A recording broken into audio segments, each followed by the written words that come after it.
Hello, everyone. Welcome to But Coffee First. We're jumping into our second conversation, reaction to some recent news. I'm joined here with my auntie, who I thought would be really great for this next conversation. But hopefully, folks have their coffee, tea, whatever you drink. Coffee is my preference. While we get into the discussion, we are going to be discussing the most recent conversation and news around the lawsuit on relaxers as it relates to folks developing different forms of cancer from these relaxers. Both she and I identify as African American women who have been exposed to relaxers, perms, and other chemical straighteners over several years of our lives. And we wanted to dive into it because, we also have a family that is very susceptible to cancer. Um, both losing cousins and aunts to breast cancer, brain cancer, and an uncle to prostate cancer. So we are very familiar with both aspects of this conversation. So I thought it was a great way for us to kind of just have some family talk. We kind of talked about this when it first came up, and I thought it'd be great to bring it to the platform. So, Auntie, do you want to say anything before we get started? Hello, hi. Hi. No, I'm fine. Awesome. So, I'll kick it off and then I'll pass it to my auntie. And I'm actually going to kick it off with a question. Auntie, when was your first time you ever had a relaxer, a perm? Like, and what was that experience like? The first time I had a relaxer, I was um maybe 15, 14 or 15. Mhm. And my foster brother's girlfriend introduced me and my sister to get a relaxer. We got permission and we was told we can get it done. And it was fine, it was easier to manage our hair once we got the relaxer because we was just used to getting our hair straightened, washed and straightened, and with switching to getting relaxers and stuff, that seemed easier to process our hair. And so we was doing it often, when it was needed.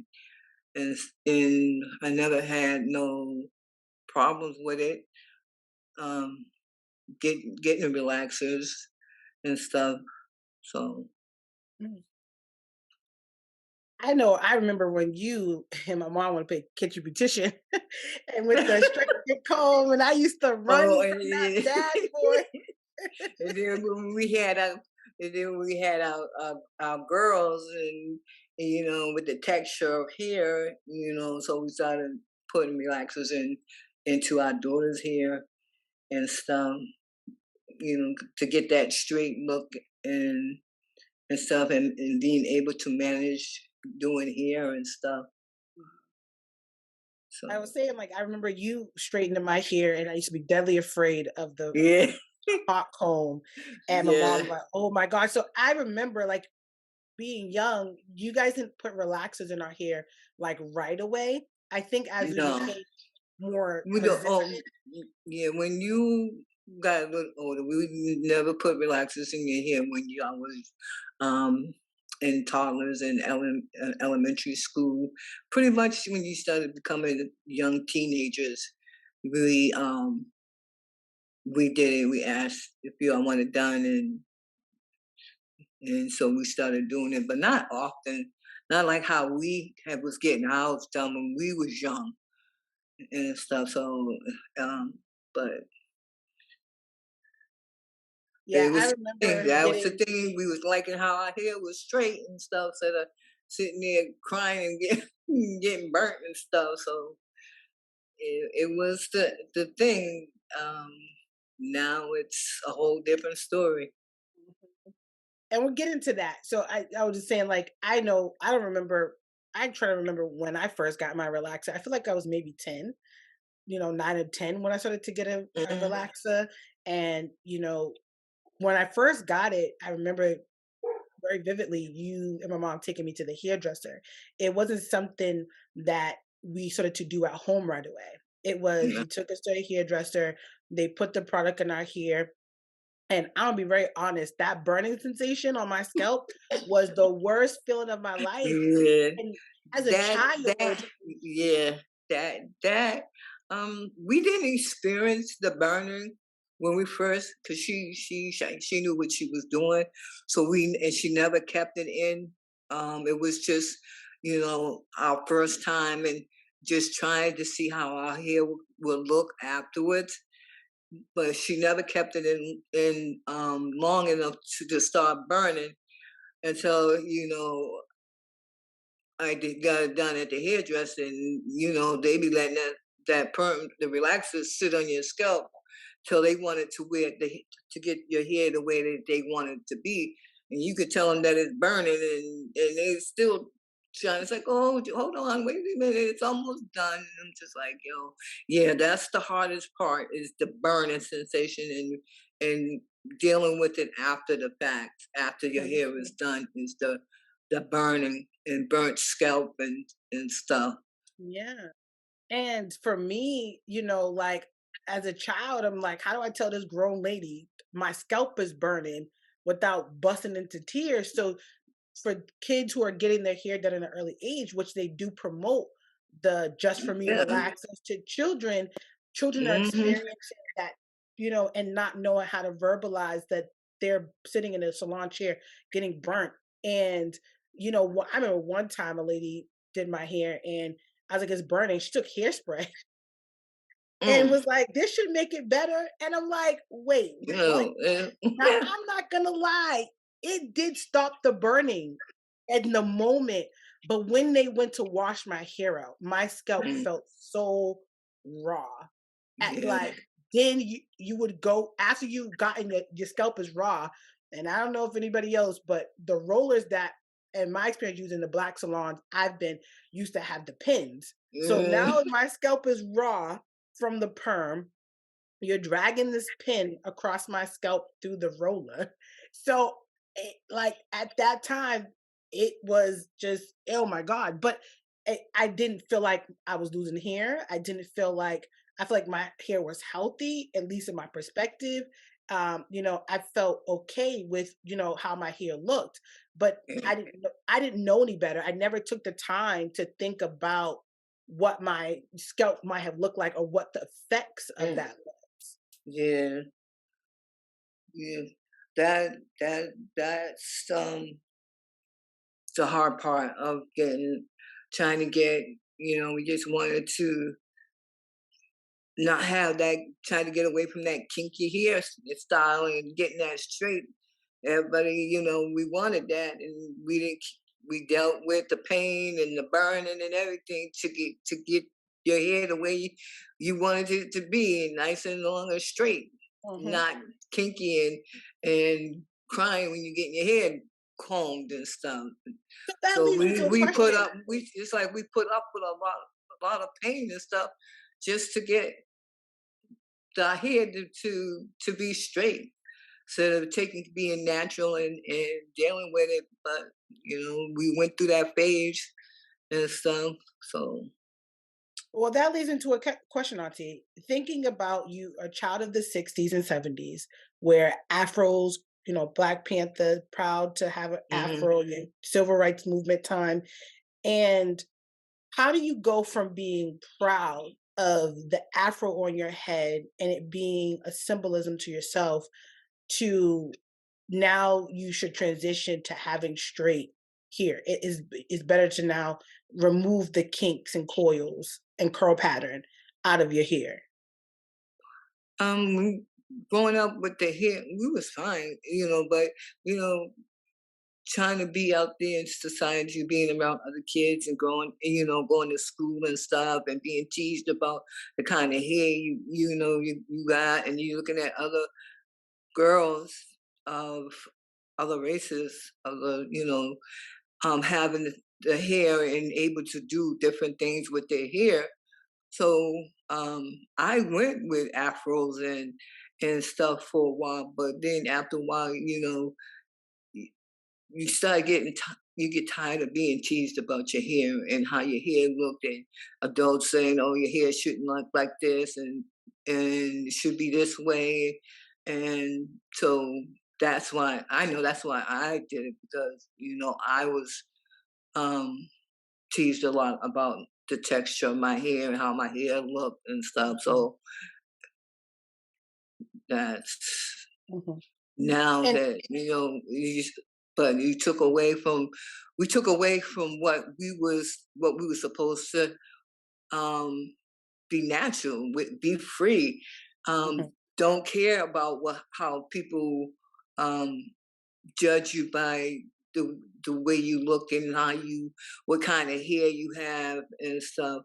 You could take that. It's growing up. It's hard. Back in the day, it was hard mm, to survive in this world, and deal with all the criticism and stuff about what we look like, and oh um being monkeys and stuff like that. And then it's like, okay, maybe if I change the way my hair is and start fitting in with that. The other was like having straight hair.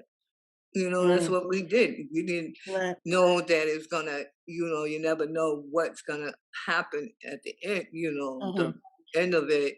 You just want the pain to stop. right. So, And and and it just took us away from what our nationality and where we was from and stuff growing up. So having to do that fit-in process, no, I yes, yes. and I think, and before we get into the lawsuit piece, but a question I have for you is, did you guys make the decision to put those into your kids here because you were trying to protect them? Like, what was the decision process around, okay, I now want to pass this, process of straightening, relaxing your hair from yourself to your kids? With that, I didn't want um my kids, my daughter, to go through uh, school or being around friends and having the type of hair that she had, and to being laughed at and talked about and stuff. So I just like, you know, and then her hair was just hard and manageable. So I said, well, maybe this will loosen it up and stuff. Not I should like not knowing that sometimes you need to ask your kid, regardless how old they are, if they want this Mm, processed to their right. hair. And my daughter, she dealt with it until Mhm, she was old enough, and she said no more. And and I mm, had to respect that. mhm, If I want to put relaxer in my hair, then that's on mhm. me. But I'm not gonna force something on them if they don't want it to be done. I did it Right. at first. I should have asked permission. And they're kids. They're gonna do what their parents tell them to do. But Mhm. it wasn't. I just feel that it should have been their choice and not mine. Right. That's a good point because I have 2 girls myself, and I've never put any straightener in their hair other than using a blow dryer and a straightening comb or a flat iron to do their hair. And my girls have a head full of hair, and I know, Auntie is the mom of the, Kiki who was on the, previous conversation, and Kiki does have a head full of hair, and thick, might I add, and it's beautiful. It's beautiful, but it could feel like it's a lot to manage when someone's hair is not only long, but it's dense. It's so thick. And it brings me to think about, were there any techniques that were passed on to you through your foster mom or people around you to help manage your natural hair before transitioning to a perm, or was that not a conversation in the house? That was never a conversation. Mm, mm, We got our hair washed and pressed, and then from that, we um, she allowed the girl to start putting relaxers in her hair. It was mm. never a decision of ours. It was okay. Yeah, it was just a decision of the parent. Mm. Yeah, And I know we grew up in the church as well. yeah, So, that to me also played a point on how we looked. you go to the, and this is kind of, Mhm. it kind of reminds me of the conversation about the, where we had last year or so when Monique said stop going to airports, start going into public with, bonnets on your head. Yeah. And I understood her perspective. I didn't 100% agree. I understood her perspective because when you grow up in you guys' era where you come from men who are in suits and ties, when they walk through a place, you're in your Sunday's best everywhere you go. And then you're also a church family. There's a look, at least Mhm. in my Black household, that Yeah. comes with going to church. And do you think that that played a part on how you had to present yourself? Yes. Mm, And back in the 60s and the 70s, the kids really didn't have a choice in the matter. What was said and what was done is we had to accept it, regardless if we liked it or not. mm, You know, it's like, and I had a couple one time, I had an afro. I loved it. It was nice. I had good gray hair and stuff, and I love wearing the afro look and the puffs and being mm, natural, at times. But then, we had to go get that stuff straightened out. mhm. No And I more love that you afros, just no more puffs or nothing. I love that you just said I had a good gritty hair, and you're referencing it to the fact that you're the afro, that you're Yeah, able, and you can put your hair in a puff and an afro to some texture, even with looser curl patterns. But I know what yeah, you're referring to because my mom's texture was thick, and your hair was thick like Kiki, so it was this yeah, curly thickness. So I love that you referred to your texture that, where most people would not call it a good grade of hair. It's a good grade of hair. Your yeah. hair, it's good to who's the person wearing it. So, and that's a different conversation, and people talk about that all the time too, but it Mhm. makes a difference when you love it. And I have my oldest texture is a little different than her sister. And I love that she embraces it, and they embrace their different textures and Yeah. they love on each other's hair, so, but thinking about the recent news now, I when did you transition to doing your relaxers at home? Like I said earlier, you guys are taking us to the salon, we were getting that done. When did you transition to I could do this at home and I'm gonna use a box relaxer? Um, I started transitioning to box on the because of the reason of n- I didn't like getting my hair done at the salon because they were burning me, and I'm Mm, telling them that it's burning, and you just sit there and you just let it sit there. So with me switching over to boxes, I had control of putting the perm mm, in when I felt that it's getting ready to burn. Then I know to go and wash that mess out my hair. But mhm, I couldn't do that in a salon because they was in control. mm, Whereas I do the box, I have control. I know when it's time to I got to where I wanted my hair to be, and I went and I washed it out when I knew it wasn't burning. mhm. I That's would why say I for trans. That's why I transferred. That's why I don't like getting my hair permed in the salon. mm, I know for me, I usually do mines at home. One, for the burn reason. Two, I love a good salon experience. I love a good spa. But I also don't wanna be there all day. I don't want to Oh make yeah, a I don't wanna make an 8 a.m. appointment, you roll in at 10, and and and you I leaving at 5 o'clock, 6 o'clock. 5, 6 o'clock. I done worked a full-time job and didn't get paid. Like, I don't wanna do it, Yeah. and for me, when I got older and I felt like I could do it, I convinced my mom I could do it, and she taught me how to do things. We read the package and we read the instructions Hmm. in the sense of how to be a user of it, not Yeah. necessarily reading it for information on health. I'm not gonna lie, there is warnings on these packages that say, use at your own risk. Hmm. Those They things are always out say there. they always say when you start reading the instructions, the first thing they say is test. Take a piece of your hair and test your hair Right. before you relax your hair. That's Hmm. what every different type of relaxers I've had, it says the same thing. Yeah. Now, if you choose to not do that, that's on you. Mhm. You feel okay. I know how to do this. I'm not gonna.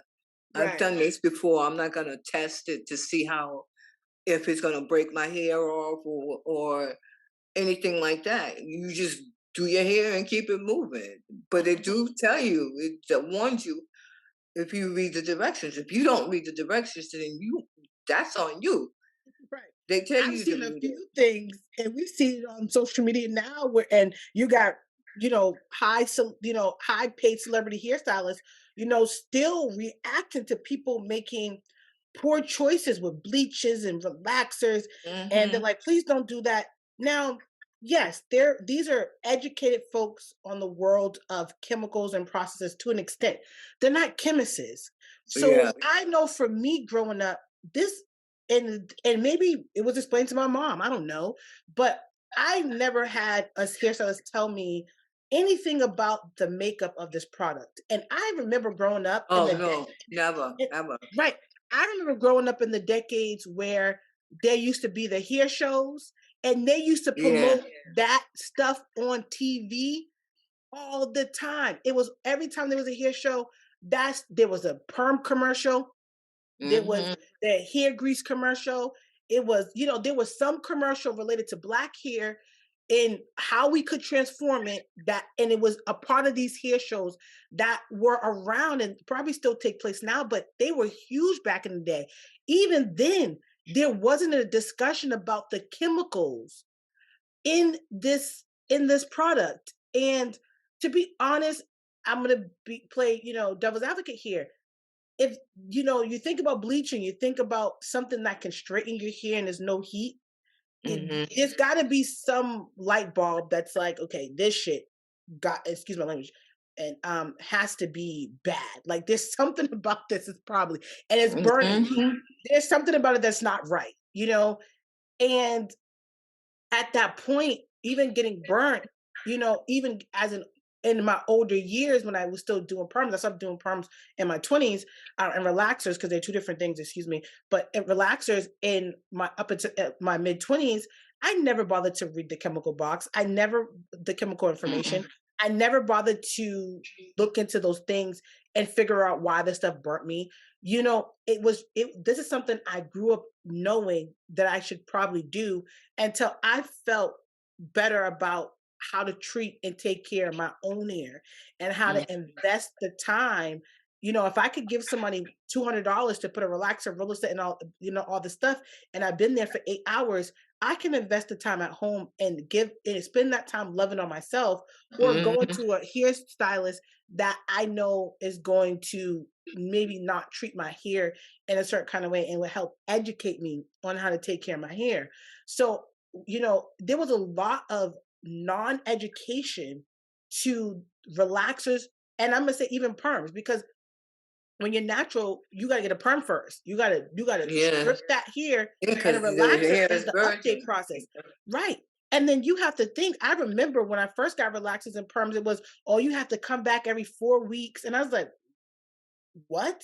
And I was doing that as a younger kid. But once I got Hmm. into my teenagers, I was like, I'm straight. I don't have to go to the salon every 3 to 4 weeks to get a update this little bit of new growth. I'm gonna let it, I can do style my hair where I can blend this bad boy into the rest of my ends Hmm. and be able to walk out the house and not need to see a perma relaxer for another 2 to 3 months. I didn't feel like I needed to put that much chemical or process on my hair so often, Yeah. so I just felt like there was just no education around it, and the education that we did get was the fact that we needed to use it more often versus how to take care of our hair, and while we have it and when we don't have it. You know, I Yeah. remember I remember when Kiki first said she wasn't gonna do her hair, and she's like, "I'm chopping my hair off." Everybody did the big chop, and Yep. Auntie, I don't know if when you transitioned from no longer I did getting. the I did it a few times, because I was just putting relaxers and relaxers until it was really breaking my hair off. So there was times that I had to um cut my hair all the way to bald practically to get my hair to grow back the way I wanted to to grow.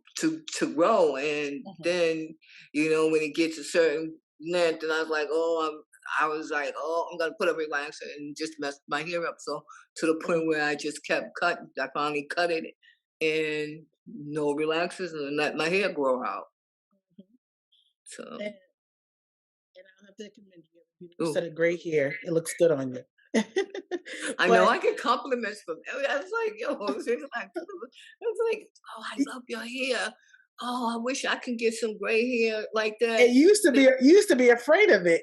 He's like, Yeah, I "I don't used want to cover it up and put dye in my hair. Now I'm Mhm, just like I get so much compliments about the mhm, texture and the color of my hair. mhm. And, and it's the freedom around it as well. And that Mhm. leads me to the conversation, like I said, and I opened up with this in the beginning that we have been users of relaxers and perms, and as well as we are a family that's dealt with death around Mhm. cancer, around a lot of health issues, lupus, diabetes. Unfortunately, those things are very prominent in the Black community. And Yeah. Black families face these things 10 times over. To have multiple family members with breast cancer, brain cancer, prostate cancer, Yes, yeah. and these are things that we are, putting our families to rest from. And I always say cancer is man made. I don't care how you want to put it, it's man made. It's not something God made. I will never, never. But it's just like, it's when I see the lawsuit about the civil lawsuit about these women, or whoever they decide to however they decide to identify, suing for these relaxers. These companies, and I look at it two ways. These companies had a due diligence to tell people, just like we see the stuff on TV. You take a prescription pill and it has all these side effects. Yeah. 4 years later, it's like, or I'm taking this for my high blood pressure. I got diarrhea now. It's like there's counter effects, and Yeah. I Side think that effects they're and other things. right.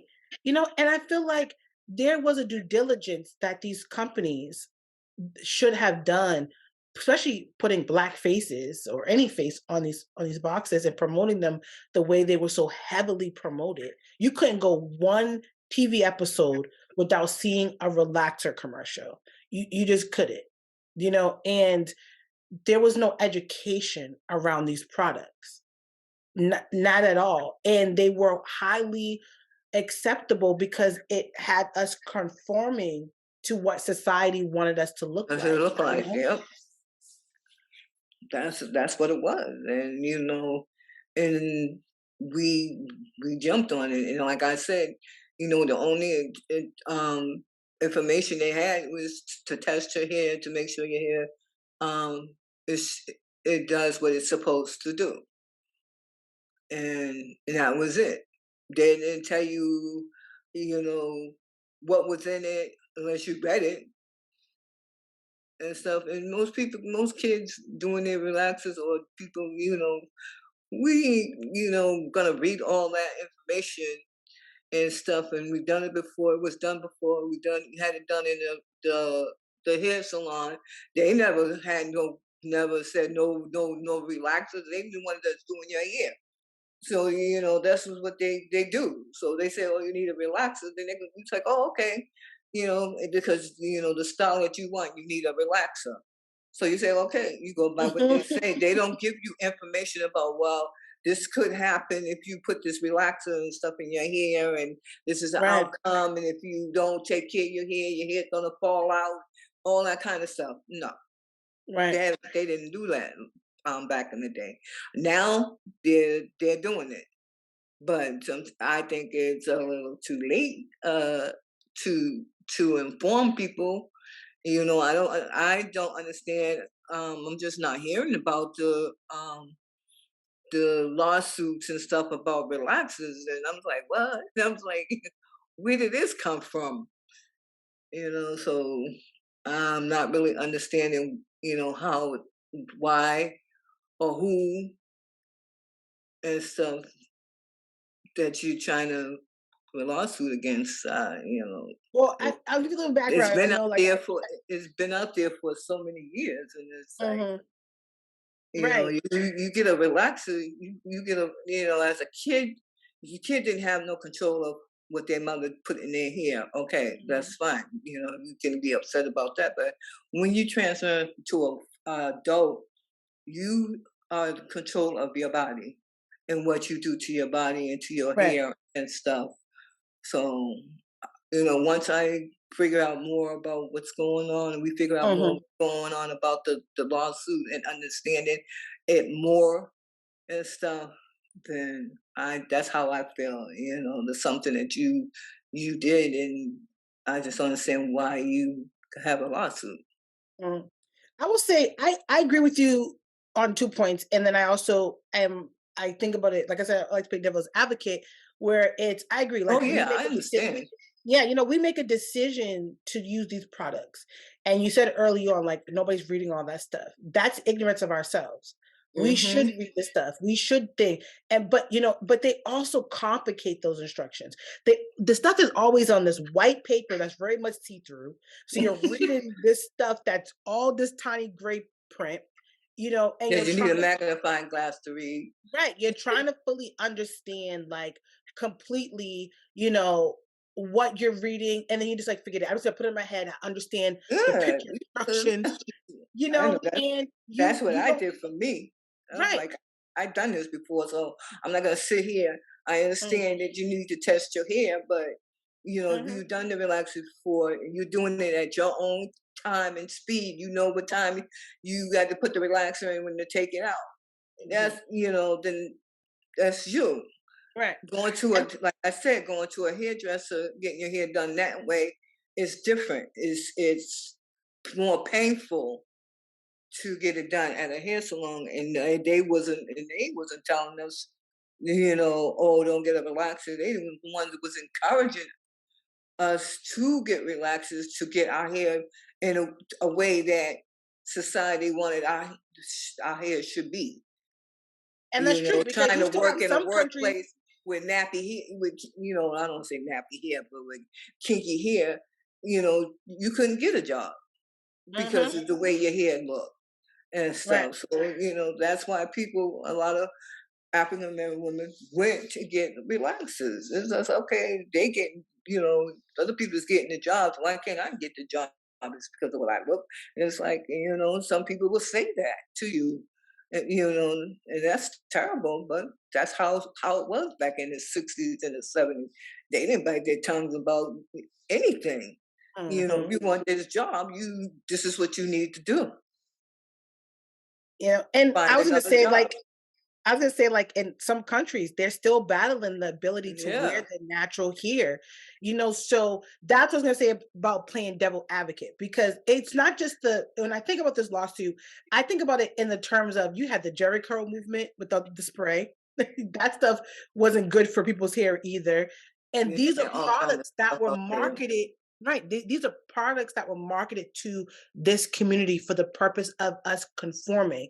So I feel like I get why these people are suing. You caused harm to me. You didn't provide the proper education. You didn't give us all the information up front.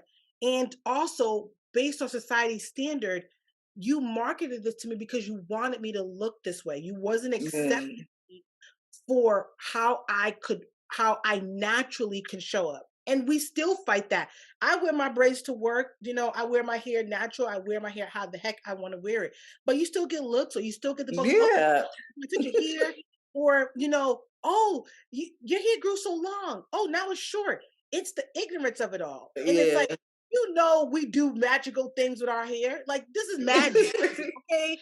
Don't act Yes. stupid, and it's like, but for the folks who are having to sue because now they've been harmed, I think about it. How many other people have been misdiagnosed? How many people have had cancer and they don't know how they got it, and it's because they had a relaxer. It's because of another product that they used. And there is some Something in accountability. the product that you put it's like it's touching your scalp. It's a part of your Right, body. right. So, you're putting some type of chemical that, now, like nowadays they look in and they say, oh, this causes cancer, so we got to take it out the product. Back in Mhm. the day, they didn't care. They just put whatever, knowing that it was gonna give, have people dying and getting cancer, because at the time when they was making it, they didn't care. They just wanted Right, to make their money. Now it's like it's changing. How they say, oh, we're not gonna have this in the product because it causes cancer. right. So I And then I I go ahead. also think about it, the sneakiness of it all, because think about it. Mhm. Dark and Lovely is one of the perms that are potential in the lawsuit. The relaxer, Who two was same it? perm. They're two different. Dark and Lovely. Dark and Lovely. Oh Yeah. yes, And the yes, crazy thing is yes. they Oh are my a God. L'Oreal. They They are a the only company that one?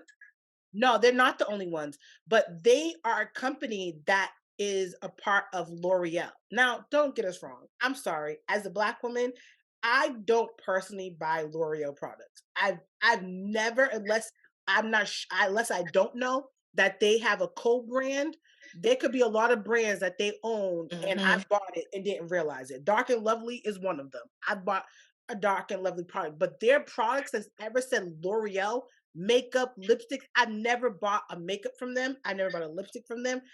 Their marketing does not appeal to me. So this company, in order to appeal to a different, That demographics, was which the this first company relaxers used, that she used on our hair. Dark and yes, Lovely. yes, what they did was create a company with a branding that was marketable to black women. So you created a product that you knew that you wanted who you wanted the user to be, and then you sold it to us, and now your product causes harm. There has to be some accountability. You went out of your way to grab this market, to grab these people of color dollars, Mhm. because we're not the only ones that use relaxers and perms. There's No, we're not. Caucasians, Mexicans, Latinos, whatever. Everybody uses some form of relaxer. There's like everybody uses some form of weave. Like, come on now, we're not the only ones that wear these things, Yeah, but we find to be the one in harm's way of this stuff yeah. all the time. And it's like, you know what, in my perspective is, all it takes is for you to educate people, and you don't want to educate us on the stuff that you're sending us because we won't buy it. So Mhm. you want to go into their blind and selling this stuff to us, marketing to us with people that look like us on the box, and doing these things, and you're willing to make the prices cheap. Relaxers were not No, expensive. These no. are $5, $6 boxes. Yeah. And when women of color stopped using it, when the community started to get more aware, and there were women who were more woke about this stuff years ago, decades ago, and they try to warn us, and a lot of us didn't listen. I'm one of them. But Mhm.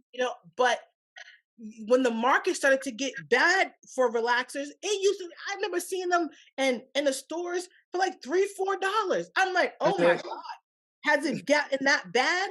It's gotten that bad. And when stuff gets cheaper, companies definitely don't want to put rich feeling Mhm. products. They They ain't want cheap. to put Now they, they expensive. right. They use cheaper products when stuff is getting cheaper. So then Yeah. now you got to think you're more susceptible to bad chemicals because they're now probably using a cheaper synthetic version. It's like going to the doctor's office. How many times have you heard, "Oh, that prescription's too expensive. Get the off brand." It's like, Yeah. and then you're Yeah. like, did the off brand really work? Don't know. I buy off brand ibuprofen from CVS. I think it works the same. Some people say no, it don't work the same as Advil and Aleve. It They works may well. It works. It takes care of my headaches or my pain. right, It's like they say, you paying for the name. right, They all doing the same thing and stuff. It takes away. It's like, I can't afford to get that expensive thing. I'm going to get the store brand name, and I take it. I'm like, oh, it does the exact same thing. It took the pain away.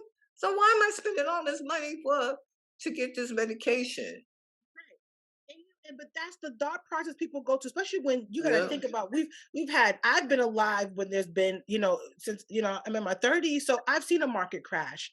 I've seen family struggle. People still struggle to this day, but I've seen where there's been hard hitting times, and you have to say, okay, we're gonna go with the off brand cereal versus the name brand cereal. You make these decisions based on your Mhm. finances, and yes, some of the times they could be exactly the same product makeup, but there's certain things that I think in my perspective, like relaxers, that don't have the same makeup when you're going with a Yeah, when it's cheaper something that's cheaper, version. it's dangerous. It's dangerous because there's something in there that's gonna harm you, but they don't care that there's like they're gonna put it instead of $7, we're gonna give it to you for $3. People gonna jump. People gonna jump on that. Right. Mhm. And it was always and I like a good coupon, don't get me wrong. There still Hmm. is. This very much still is. There's still a market for there's women all the time who have tried to be natural and it's not for them. And they prefer to use relaxers, to Yeah, each his own.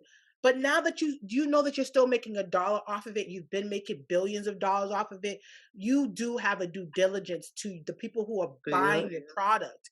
Because look at it, that was like the big old lawsuit with the baby powder. You see the Mm. commercial, and what got me also was that the only way I found out about this lawsuit, to be very honest, is that I saw it on social media. Now, it did That's run, up. Yep. right. It did show up on CNN because these are big L'Oreal's a big brand. Even though Dark and Lovely is the brand that's being sued, there's still a subsidiary of L'Oreal products. So, it was gonna that because it's a big, I'm sorry, Caucasian brand, it's gonna show up on CNN. Had that been a black owned business, we would have never seen that information other than in our own community. Yep. So the fact that there's been That's a what I law. say. I didn't. It's like I. This is the first I'm hearing about it. I'm like, when I heard about it, it was. I think it was on. I'm not sure if it was on social media or on the TV Mhm. because I do watch CNN. CNN. Mhm. Yeah, I do watch that. So I think it was when that was on, and I was like, a lawsuit, being sued by a relaxer. I'm like, what is No, going sued on now? And I'm by just buy like, relax. huh? No, I was laughing. Said buy a relaxer. No, suing the relaxer That's a company. company, yeah.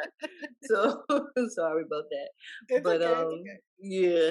So I was like, what? What is Yeah, going and this on? came out. This came out in the fall. Like this, I saw a snippet about it in like October, November, and then I saw it come up again because I think they added a couple of more companies to the list. Oh But wow! right, but the thing is, it still hasn't get big press. Johnson Johnson's baby powder got Oh, big press. It as it should because grown people use the powder, babies use the powder, you know. But I'm sorry, not everybody uses Roundup. And if people don't know what Roundup, the weed killer, that I still see commercials, I still see information, Google searches about that. about Mhm. it. There's no search or press about this relaxer Yeah. civil lawsuit about causing cancer. And both of those other products were known to cause cancer as well. So it just also goes to show what also level of respect we get when there is Mhm. harm done to the community and how it's handled. And I'm happy to see that there's these women are speaking up. I'm also happy to see that there are people of color attorneys that are handling this, who are like, Mhm. there is some due responsibility, and I Mhm. think it's a shared responsibility, to be very honest. There's an educational piece and a chemical understanding from the companies, and then it's a user's responsibility to be understanding of the products they're putting on their Put in body. their bodies, yeah. Right. That's why we got this large vegan movement.